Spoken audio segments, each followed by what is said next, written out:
सत्साहेब सत्साहेब सत्साहेब। जय सतगुरु साईं अरुण जी महाराज को कोटि कोटि प्रणाम। जय सतगुरु कबीर साहिब जी को कोटि कोटि प्रणाम। आप सभी भक्तजनों, प्रेमियों, साधु संतों को मेरा कोटि कोटि प्रणाम और सभी मानव जाति को कोटि कोटि प्रणाम। सभी पृथ्वी के सभी जीवों को कोटि कोटि प्रणाम। सत्साहेब, वंदे मातरम, जय भारत माता, जय पृथ्वी माता। तो भक्तजनों, प्रेमियों, साधु संतों, हम तो एक वीडियो और लेके आए हैं और उस पर बात करेंगे। तो जो है सतगुरु कबीर साहिब की एक वाणी जरूर सुनाएंगे कि सतगुरु कबीर साहिब क्या कहते हैं। और सत्य मार्ग पे जरूर चलना भक्तजनों। सत्य मार्ग के बिना आपका उद्धार कभी नहीं हो सकता।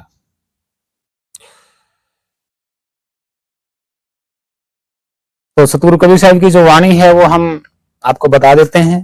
संत महात्माओं को प्रणाम करते हैं। शब्द विदेही सुरती ले राखे, गही मन पवन नाम रस चाखे। क्या कह रहे हैं? जब नीत तब में जाए समाई, तब मुनि काम रहे मुरझाई। क्या कह रहे हैं ये कि शब्द विदेही में सुरत यानी कि ध्यान अपना जमाए रखता है तो काल मुरझा जाता है। तो सतगुरु कबीर साहिब कहते हैं कि जो काल है वो कुछ नहीं कर सकता जीव का। अगर जीव उसमें विदेही शब्द में सुरती लगा लेता है, अपना ध्यान लगा लेता है। ध्यान ही सुरती है। सुरत अपना स्वरूप उसमें मैचिंग कर लेता है तो उसी में समा जाता है। यही तो कह रहे हैं।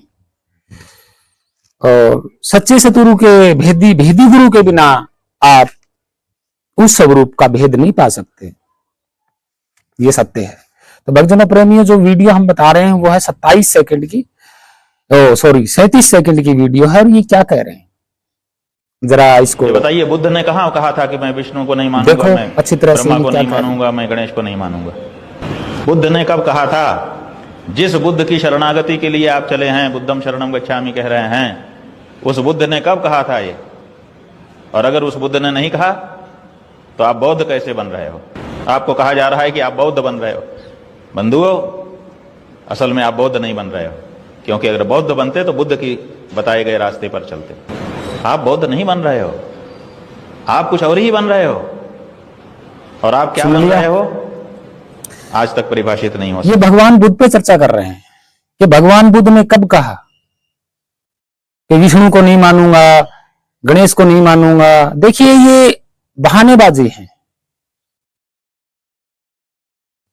बहानेबाजी इसलिए है क्योंकि ये भगवान बुद्ध का इतिहास जानते ही नहीं।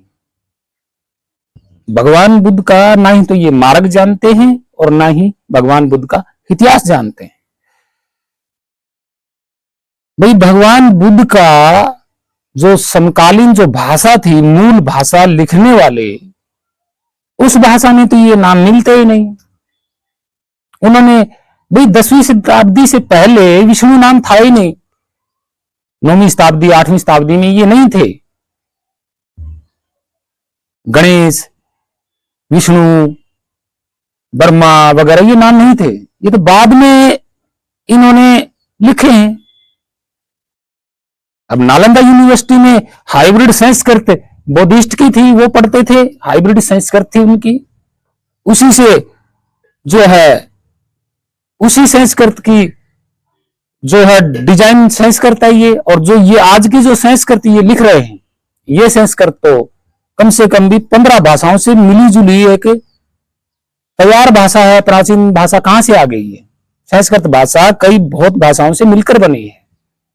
इसका बाद में देवनागरी लिपि दिया गया, यानी कि अक्षर, जो अक्षर है ए आ छोटी क ख, ये अक्षर जो हैं ये देवनागरी लिपि के हैं। ये अक्षर हिंदी में भी हैं और संस्कृत में भी हैं। और 1200 साल हिंदी को हुए हैं तो 1200 साल संस्कृत को हुए हैं।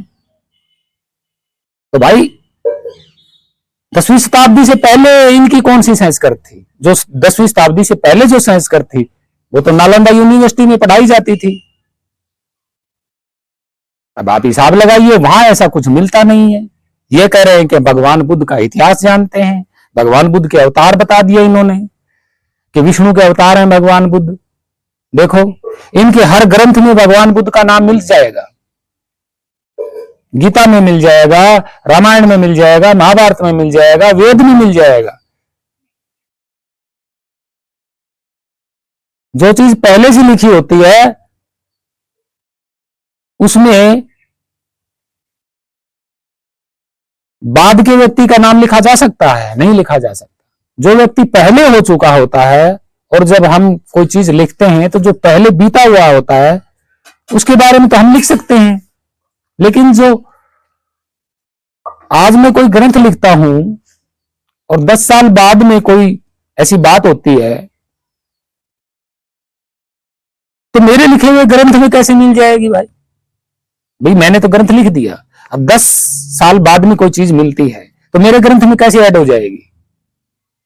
अगर वो चीज ऐड होती है तो ये बाद में लिखा गया।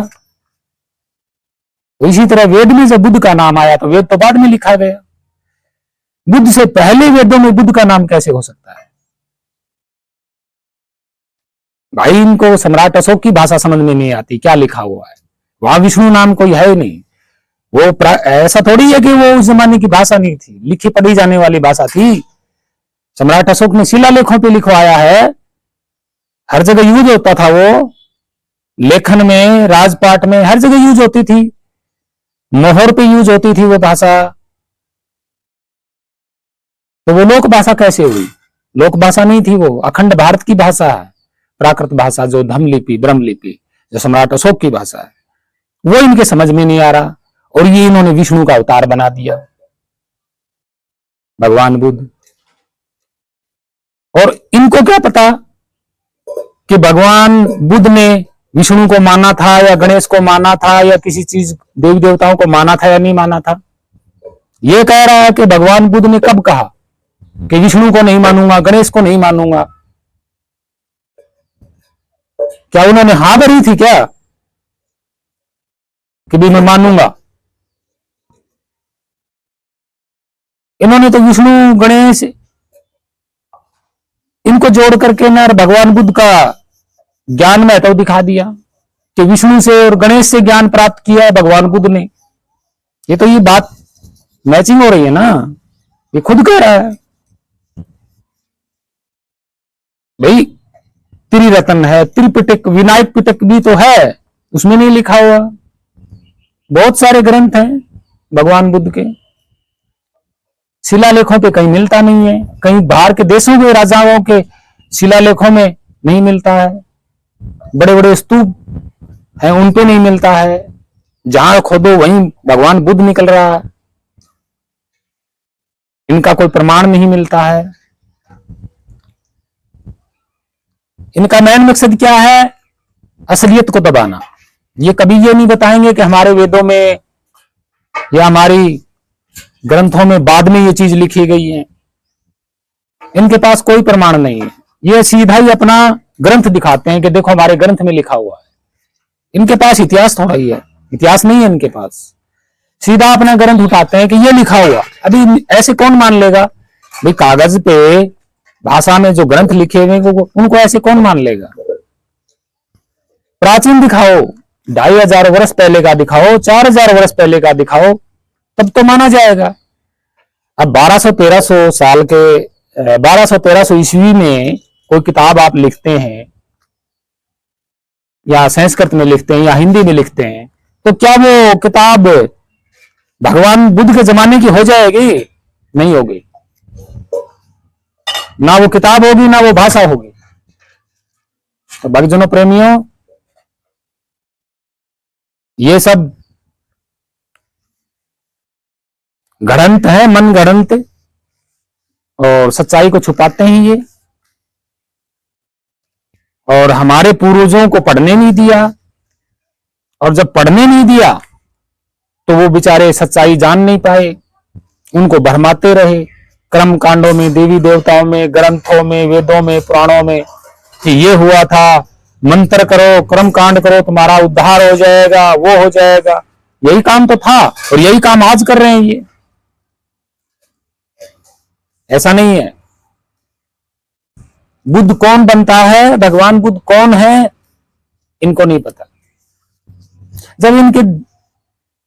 जब इनके अंदर वर्ण व्यवस्था भरी पड़ी है, जाति पाति भरी हुई है, इनके अंदर भेदभाव भरा हुआ है, छोटा बड़ा ऊंच नीच है, वर्ण व्यवस्थाएं भरी हुई है, मनुस्मृति का कानून इनके अंदर भरा हुआ है, ये भगवान बुद्ध को बुद्ध के ज्ञान से जोड़ रहे हैं अपने ग्रंथों को।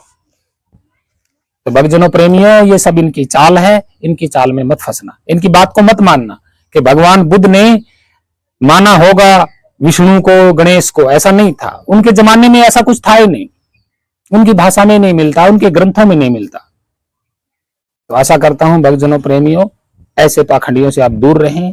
ये खुद इनको ज्ञान नहीं है, ये अज्ञानी है जो ऐसी बातें करते रहते हैं, क्योंकि अपने ग्रंथ के अलावा इनके पास कुछ नहीं है। सीधा ही कोई काम आता है तो ग्रंथ को उठाते हैं, ये नहीं देखते कि ग्रंथ लिखे किसने।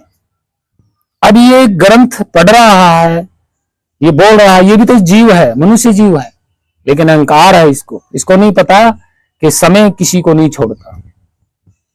ये शरीर बिगड़ जाता है, बनता है, और समय के अनुसार सब कुछ होता है। समय का बड़ा महत्व है इस संसार में, समय काल है, इससे बड़ा कोई नहीं है। और आप अविनाशी हो, आपको तो काल छू भी नहीं सकता, लेकिन आप तो फंस गए माया में, इसलिए जन्म मरण में आ रहे हो बार बार। तो सतगुरु कबीर साहब यही संदेश देते हैं कि अपने आप को जानिए, अपने स्वरूप को जानिए। तो भक्तजनों प्रेमियों, सतमार्ग पे चले, किसी से भेदभाव ना करें, किसी को दुख ना दें, किसी से लूटा खसोटी, चोरी चकारा, बेईमाना ना करें, आपकी जिंदगी सुख होगी।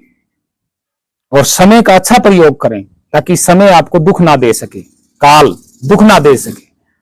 और सच्चे सतगुरु की शरण में जाइए, अपना स्वरूप जानिए और उस अविनाशी का गुण गाए। सत्साहेब आप सभी को प्रणाम, जय सतगुरु कबीर साहिब को प्रणाम और गुरु साहिब को प्रणाम। आप सभी भक्तजनों प्रेमियों, छोटे बड़े साधु संतों, माताओं बहनों और सभी मानव जाति को प्रणाम।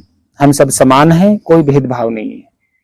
सभी जीवों की रक्षा करें, प्रकृति पृथ्वी पर पेड़ अधिक लगाएं, शिक्षा के क्षेत्र में जाएं, पढ़ो लिखो, अपना काम करो, 2 रोटी कमाओ, खाओ, विकास करो।